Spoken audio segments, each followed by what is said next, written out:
नमस्कार दोस्तों, मैं हूं अजय द्विवेदी और आप सबका क्रैक एकेडमी के इस डिजिटल प्लेटफॉर्म में स्वागत करता हूं। दोस्तों, आज का जो हमारा मुद्दा है वो है सविनय अवज्ञा आंदोलन से संबंधित। सविनय अवज्ञा आंदोलन से संबंधित बहुत सारे मुद्दे हैं, जैसे सविनय अवज्ञा आंदोलन के कारण क्या थे, इसका अभिप्राय क्या है, इसके परिणाम क्या निकले, इसका विस्तार और विकास कैसे हुआ, और भी बहुत सारे मुद्दे। यहां पर मैं चर्चा करने जा रहा हूं कि सविनय अवज्ञा आंदोलन के कारण क्या थे। देखिए, पहली बात तो यह समझिए कि सविनय अवज्ञा आंदोलन की शुरुआत 12 मार्च 1930 से दांडी मार्च से वैसे तो माना जाता है, बट विधिवत तरीके से इसकी शुरुआत 6 अप्रैल 1930 से देखी जा सकती है, जब गांधी जी कहां पहुंच गए, जब गांधी जी दांडी पहुंच गए। ये आप देख सकते हैं कि गांधी जी ने यहां से यात्रा प्रारंभ किया था और यहां पर जाकर के उन्होंने अपनी यात्रा को समाप्त किया था। 6 अप्रैल 1930 को गांधी जी ने नमक बनाया और नमक बनाने के साथ ही उन्होंने उद्घोषणा कर दिया कि अब हम भारत में ब्रिटिश हुकूमत को मानने को तैयार नहीं हैं और अब ये ब्रिटिश जो एक तरह से हुक्म है, आदेश हैं, उनकी हम अवज्ञा करेंगे, यानी डिसऑर्डर करेंगे। लेकिन कैसे करेंगे? विनय के साथ करेंगे, अहिंसात्मक तरीके से करेंगे। बड़ी एक तरह से कहा जाए शिद्दत के साथ पूरे भारत में ये अलग अलग प्रकार से ये सविनय अवज्ञा आंदोलन फैला। पश्चिमोत्तर भारत में खान अब्दुल गफ्फार खान ने इसे फैलाया।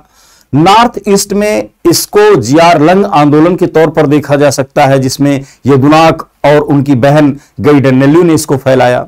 वहीं मध्य प्रदेश के छतरपुर में डाकू मंगल सिंह ने इसको फैलाया।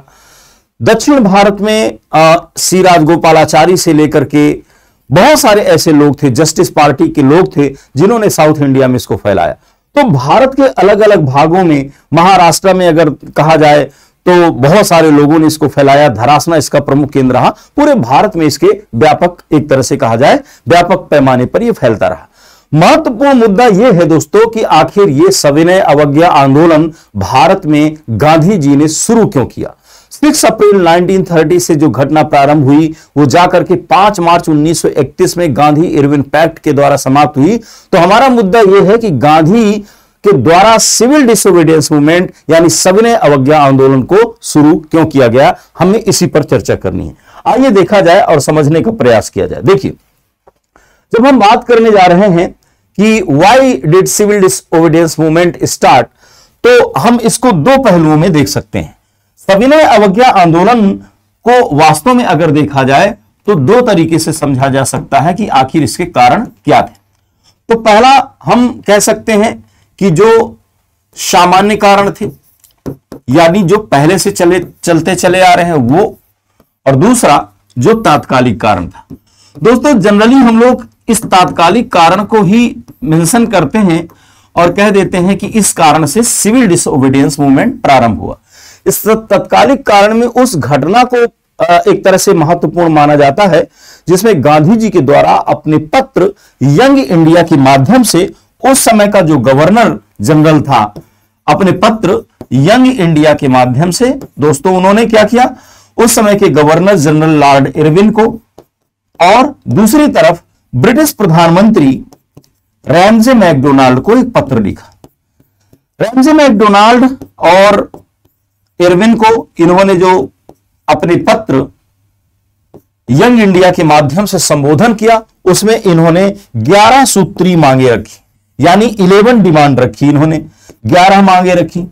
इन 11 मांगों में से बहुत सारी ऐसी मांगे थी, जैसे मैं आपको अगर कहूं कि इन्होंने कहा कि सैन्य व्यय, भू राजस्व, ऐसे तमाम मुद्दे इन्होंने कहा कि सैन्य व्यय और क्या, भू राजस्व, इन सबको क्या कर दिया जाए, 50% कर दिया जाए, यानी पहले जितना था उसका क्या कर दिया जाए, 50% कर दिया जाए। ऐसे बहुत सारी इन्होंने डिमांड किया और फिर इसी में इन्होंने डिमांड किया कि नमक को क्या कर दिया जाए, नमक को टैक्स फ्री कर दिया जाए, नमक को टैक्स फ्री कर दिया जाए, नमक बनाने का अधिकार भारतीय लोगों को दे दिया जाए। ऐसी तमाम मांगे। लेकिन दोस्तों, ना तो रैमजे मैकडोनाल्ड ने इस पर ध्यान दिया और ना ही इरविन ने इस पर ध्यान दिया। और ऐसी कंडीशन में ऐसा माना जाता है कि 12 मार्च 1900 एक तरह से कहा जाए 30 से गांधी जी ने अपनी यात्रा अपने आश्रम साबरमती से प्रारंभ किया और अंत में जाकर के दांडी में इसको समाप्त किया। 6 अप्रैल 1930 को इन्होंने पूरे देश में सविनय अवज्ञा आंदोलन को शुरू करने की उद्घोषणा कर दिया। लेकिन क्या वास्तव में केवल इतना ही कारण इंपॉर्टेंट था? ये जो 11 मांगे मानना, उन 11 मांगों को कंप्लीट न किया जाना, क्या यही वास्तविक कारण था? जी, वास्तव में केवल इसको तत्कालिक कारण तो माना जा सकता है, लेकिन इसके पीछे का जो बैकग्राउंड है उसे हमें समझना पड़ेगा। आइए इस बैकग्राउंड को सामान्य कारणों के संदर्भ में हम समझते हुए चलते हैं। समझिएगा, सामान्य कारणों के संदर्भ में हम ले लेते हैं बैकग्राउंड को। इस बैकग्राउंड के संदर्भ में देखा जाए कौन कौन से वो मुद्दे हैं, कौन कौन सी वो बातें हैं जिनको समझते हुए हम चल सकते हैं। पहला पॉइंट तो दोस्तों ये है कि अगर आप बात करें असहयोग आंदोलन की, तो असहयोग आंदोलन क्या हो चुका था? असफल हो चुका था। और इसके बाद, असहयोग के बाद जो गांधीवादी लोग थे उनकी जो अस्मिता थी, गांधीवादी डिक्लाइन की सिचुएशन में जा रहे थे। उन्हें लग रहा था कि हमारा कोई इंपॉर्टेंस ही नहीं है। तो अगर गांधीवादी अपने इंपॉर्टेंस को बनाए रखना चाहते थे और इसलिए गांधी जी चाहते थे कि अब एक बड़ा सा आंदोलन शुरू किया जाए। दूसरी बात देखिएगा, दूसरी बात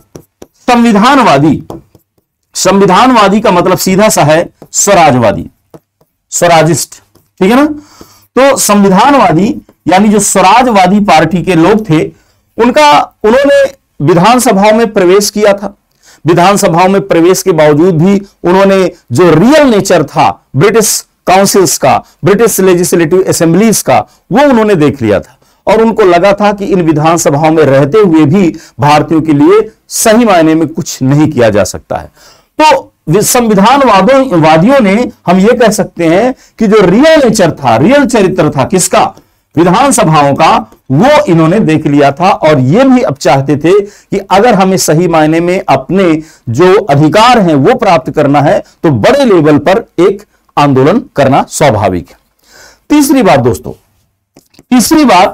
साइमन कमीशन में जो रिपोर्ट बताई गई या साइमन कमीशन की असफलता, ठीक है ना, साइमन कमीशन की रिपोर्ट, और इस रिपोर्ट में भारतीयों की जो मांगे थी उन्हें फुलफिल न किया जाना, यह भी कहीं ना कहीं से युवाओं को उत्प्रेरित कर रहा था कि अब भारत में एक बड़ा सा आंदोलन होना चाहिए। याद रखिए कि साइमन कमीशन के अगेंस्ट में जब मोतीलाल नेहरू की रिपोर्ट आई तो नेहरू रिपोर्ट से सारे लोग संतुष्ट नहीं थे और इवन कि आप देखिए सुभाष चंद्र बोस, जवाहरलाल नेहरू, सत्यमूर्ति, ऐसे तमाम लोगों ने अपनी एक अलग से पार्टी बना लिया था और इस तरह से ये लोग भी चाहते थे कि अब पूर्ण स्वाधीनता आनी चाहिए। 1929 में दोस्तों लाहौर में पूर्ण स्वाधीनता की डिमांड भी ऑलरेडी कर दी गई थी। तो ये तमाम बातें थी। कांग्रेसी नवयुवक जो थे वो बड़ा सा आंदोलन चाहते थे, लेकिन इन सब के अतिरिक्त जो सबसे महत्वपूर्ण बात थी दोस्तों वो क्या थी, जरा समझिएगा, हम इसको समझने का प्रयास करते हैं। देखिएगा एक्चुअल में हुआ क्या था कि 1929 में जब विश्वव्यापी आर्थिक मंदी आई, इस विश्वव्यापी आर्थिक मंदी ने पूरी तरह से विश्व को दुष्प्रभावित कर दिया। विश्वव्यापी आर्थिक मंदी नहीं आती तो शायद इटली में मुसोलिनी और जर्मनी में हिटलर जैसे लोगों का उद्भव नहीं हो पाता। भारत में भी ऐसी समस्याएं लगभग एक तरह से बन रही थी। जब विश्वव्यापी आर्थिक मंदी आई तो इसने कई मायनों में भारतीय लोगों को दुष्प्रभावित किया। पहली बात क्या थी? विश्वव्यापी आर्थिक मंदी के कारण जो ब्रिटिश गवर्नमेंट थी, इस ब्रिटिश गवर्नमेंट ने क्या कर दिया कि इस ब्रिटिश गवर्नमेंट ने, स्वाभाविक सी बात है कि जो भारतीय उद्योग हैं, भारतीय उद्योगों को, ठीक है ना, भारतीय जो उद्योग हैं, इन भारतीय उद्योगों को संरक्षण प्रदान करने की जो नीति है, इस संरक्षण प्रदान करने की नीति को इन्होंने क्या कर दिया? समाप्त कर दिया। संरक्षण प्रदान करना क्या कर दिया? समाप्त कर दिया। अब जब संरक्षण प्रदान करना समाप्त कर दिया तो जो इंडियन इंडस्ट्रियलिस्ट थे, समझिएगा, जो इंडियन इंडस्ट्रियलिस्ट थे ये क्या चाहते थे? ये इंडियन इंडस्ट्रियलिस्ट चाहते थे कि हमारी डिमांड पूरी हो, और हमारी डिमांड पूरी हो कैसे संभव है? एक आंदोलन के माध्यम से ही संभव है। तो आप सोचिए कि इंडियन इंडस्ट्रियलिस्ट क्या चाहते हैं, आंदोलन चाहते हैं। अच्छा, अब इधर देखिए, दूसरी कंडीशन देखिए, विश्वव्यापी आर्थिक मंदी के कारण भारत में क्या हुआ, भारत में समाजवाद का बड़ी तेजी के साथ डेवलपमेंट हुआ, सोशलिज्म बड़ी तेजी के साथ बढ़ा। यहां तक कि सुभाष चंद्र बोस, जवाहरलाल नेहरू जैसे बड़े बड़े नेशनल लीडर जो थे वो भी दोस्तों अगर देखा जाए तो समाजवाद के चपेट में इस समय थे। लेकिन समाजवाद का एक दुष्प्रभाव भारत में साफ तौर पर दिखाई दे रहा था। कारण क्या था कि जब ये इंडियन इंडस्ट्रियलिस्ट की सिचुएशन डाउन पड़ी तो इंडस्ट्रीज ने, जो इंडियन इंडस्ट्रीज थी, इन इंडियन इंडस्ट्रीज से दोस्तों क्या कर दिया गया, ले ऑफ प्रारंभ कर दिया गया। इसका सीधा सा मतलब है कि वर्कर्स की छटनी प्रारंभ कर दी गई।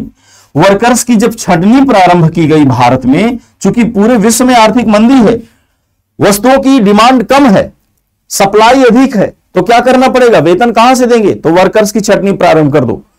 तो भारतीय उद्योगों में वर्कर्स की छटनी प्रारंभ कर दी गई। इस वर्कर्स की छटनी प्रारंभ करने के कारण एक व्यवसाय ने दूसरे व्यवसाय को दुष्प्रभावित कर दिया। अगर स्वाभाविक सी बात है कपड़े का उद्योग बंद होगा तो नेचुरल सी बात है फाइनली जो चाय लगाने वाला व्यक्ति है या फिर जो कोई भी चीज बेचने वाला है वो भी फाइनली दुष्प्रभावित होगा। तो समझिएगा, जब छटनी प्रारंभ की गई, इससे भारत में क्या बढ़ी, इससे भारत में बढ़ी बेरोजगारी। ये जितने भी बेरोजगार थे ये अपना दुश्मन किसको मानने लगे, ये अपना दुश्मन दोस्तों मानने लगे भारतीय जो इंडस्ट्रियलिस्ट है इनको मानने लगे। तो ऐसी कंडीशन में जो मार्क्स का नारा था कि दुनिया के मजदूरों एक हो जाओ, आपके पास खोने के लिए कुछ भी नहीं है और पाने के लिए पूरा संसार पड़ा हुआ है, ये नारे भारत में भी गूंजने लगे। गांधी जी को भय था कि कहीं ऐसा ना हो कि भारत में भी गृह युद्ध जैसी परिस्थितियां पैदा हो जाएं, क्योंकि ये मजदूर दोस्तों, ये वो वक्त था जब भारतीय उद्योगपतियों और भारतीय रईस लोगों के घरों में डकैती बड़ी तेजी के साथ बढ़ने लगी थी। तो वास्तव में एक तरह से देखा जाए तो यह एक गृह युद्ध जैसी परिस्थिति को क्या कर रहा है, जन्म देने वाला है। तो दोस्तों कई बार ऐसा होता है ना कि आंदोलन और युद्ध छोटी छोटी समस्याओं का निजात कर देते हैं। जैसा कि अगर आपको ध्यान हो, मुसोलिनी ने एक बार स्टेटमेंट दिया था कि जो युद्ध होता है वो तमाम छोटी छोटी समस्याओं को नष्ट कर देता है। गांधी का मानना था कि वास्तव में अगर हम एक बड़ा सा आंदोलन भारत में प्रारंभ करते हैं तो लोगों को कुछ ना कुछ तो काम मिल जाएगा, भले ही वो काम पैसे के उसका मेहनताना ना मिले, लेकिन लोग जो इधर उधर टहल रहे हैं वो कहीं ना कहीं संलिप्त हो जाएंगे। तो आप समझिएगा कि एक तरफ गृह युद्ध की विभीषिका फैली हुई है, एक तरफ बेरोजगारी फैली हुई है, एक तरफ जो उद्योगपति हैं वो एक बड़ा सा आंदोलन चाहते हैं। क्यों? क्योंकि वास्तव में वो ब्रिटिश जो उद्योगपति हैं उनके कंपैरिजन में वो भी अधिकार चाहते हैं। तीसरी बात देखिए, तीसरा क्या है, सुभाष चंद्र बोस, जवाहरलाल नेहरू जैसे लोग स्वराज की डिमांड और पूर्ण स्वराज की डिमांड के लिए एक बड़ा सा आंदोलन चाहते हैं। संविधानवादी विधानसभाओं की असफलता को देख चुके हैं। साइमन कमीशन की रिपोर्ट के बाद यह क्लियर हो चुका है कि वास्तव में भारतीयों को कितने अधिकार अंग्रेज देना चाहते हैं और एक्चुअल में कितने नहीं देना चाहते हैं। दूसरी तरफ असहयोग आंदोलन की असफलता और फिर संविधानवादियों के द्वारा ये तमाम चीजें देखना कि वास्तव में अंग्रेज जो कह रहे हैं हकीकत में वो सच नहीं है। गांधीवादियों को अपने अस्तित्व को बचाए रखने के लिए भी एक आंदोलन की जरूरत थी। तो दोस्तों ये वो तमाम फैक्टर थे, इसके अतिरिक्त भी बहुत सारे फैक्टर थे जो कहीं ना कहीं इस बात के लिए उत्प्रेरित कर रहे थे कि भारत में एक बड़ा सा आंदोलन, एक बड़ा सा जन आंदोलन होना चाहिए। और शायद यही कारण था कि गांधी जी के द्वारा अंतोगत्वा सिविल डिसोबीडियंस मूवमेंट की शुरुआत की गई, जो पूरे भारत में व्यापक स्तर पर किया गया। एक बात दोस्तों यह भी है कि वास्तव में गांधी जी ने नमक को मुद्दा इसलिए चुना था क्योंकि वास्तव में गांधी जी का जो असहयोग आंदोलन था वो साउथ इंडिया में उतना व्यापक तौर पर नहीं फैल पाया था। गांधी जी इस बार दक्षिण भारत में भी अपने आंदोलनों को विस्तृत रूप देना चाहते थे।